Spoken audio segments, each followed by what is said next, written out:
Izin memperkenalkan diri, nama saya Gibi Cinta Silalahi dengan NPM 207440441. Saya dari Prodi D4 Teknologi Pembenihan Ikan.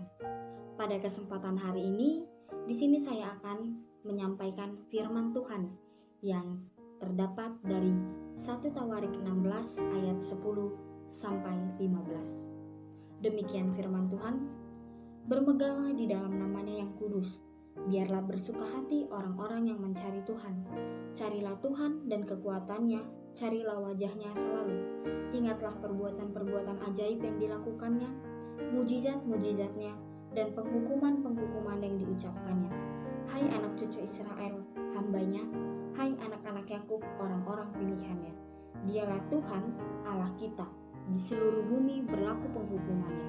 Ia ingat untuk selama-lamanya akan perjanjiannya, akan firman yang diperintahkannya kepada 1000 angkatan.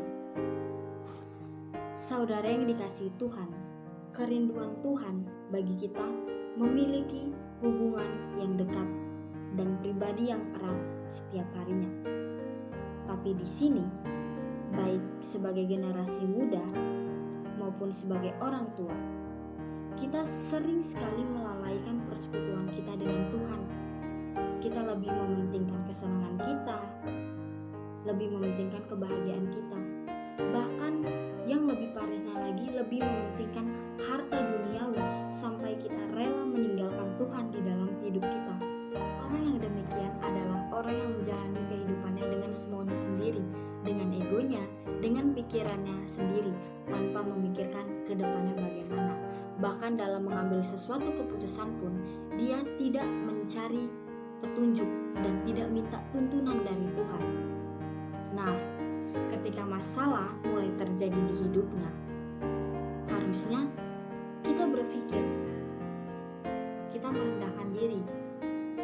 Mungkin karena selama ini kita sudah menjauh dari Tuhan. Tapi jangan salahkan Tuhan setiap pergumulan yang kita hadapi. Sebaliknya, marilah kita rendahkan hati kita, jadikan momen tersebut untuk menjadi kembali saat kita hidup benar dengan Tuhan, kembali saat kita mempunyai hubungan yang erat dengan Tuhan. Di ayat yang ke-11 ini dikatakan, carilah Tuhan dan kekuatannya, carilah wajahnya selalu. Jadi, ketika masalah kita terasa begitu berat dan kita merasa tidak ada jalan keluar lagi, tindakan terbaik yang kita lakukan adalah mencari Tuhan, mencari kekuatannya, serta mencari wajah Tuhan. Jangan mencari pertolongan dari orang lain, sebab pertolongan itu berasal dari Tuhan. Di sini bukan berarti kita tidak boleh bercerita atau berdiskusi dengan keluarga kita sendiri. Boleh, tapi kita juga harus tetap berkomunikasi dengan Tuhan, berdiskusi dengan Tuhan. Ceritakan segala pergumulan kita kepada Tuhan, saudara yang dikasihi Tuhan. Dan ketika masalah yang kita hadapi begitu berat, jangan bersungut-sungut, karena itu semua tidak ada gunanya. Itu tidak akan mengubah suatu keadaan kita. Tetapi naikkanlah syukur kepada Tuhan. Melalui apa? Melalui ucapan syukur, melalui puji-pujian, dan melalui penyembahan kita kepada Tuhan. Di sini saya yakin teman-teman, saudara-saudara pasti pernah menghadapi suatu masalah yang begitu berat, atau mungkin sekarang ada yang sedang menghadapi permasalahan yang begitu berat. Tapi saya ingin mengajak teman-teman untuk jangan khawatir, jangan takut, tetap berdoa kepada Tuhan, terus berdoa. Memang doa kita tidak langsung didengarkan oleh Tuhan, doa kita tidak langsung dikabulkan oleh Tuhan, tapi kita harus terus bersabar, terus berdoa kepada Tuhan. Yang ditolong Tuhan bukan hanya kita, tapi banyak orang juga yang membutuhkan pertolongan dari Tuhan. Jadi di sini kita harus tetap bersabar untuk menunggu pertolongan dari Tuhan.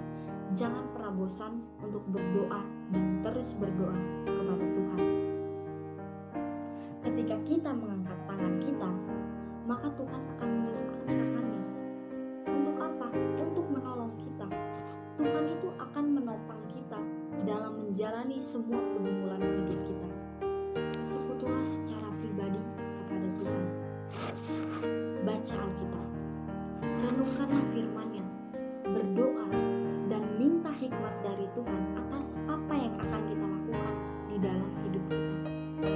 Dan nantikan Tuhan di dalam hidup kita. Percayalah bahwa akan selalu ada jalan keluar dan selalu ada solusi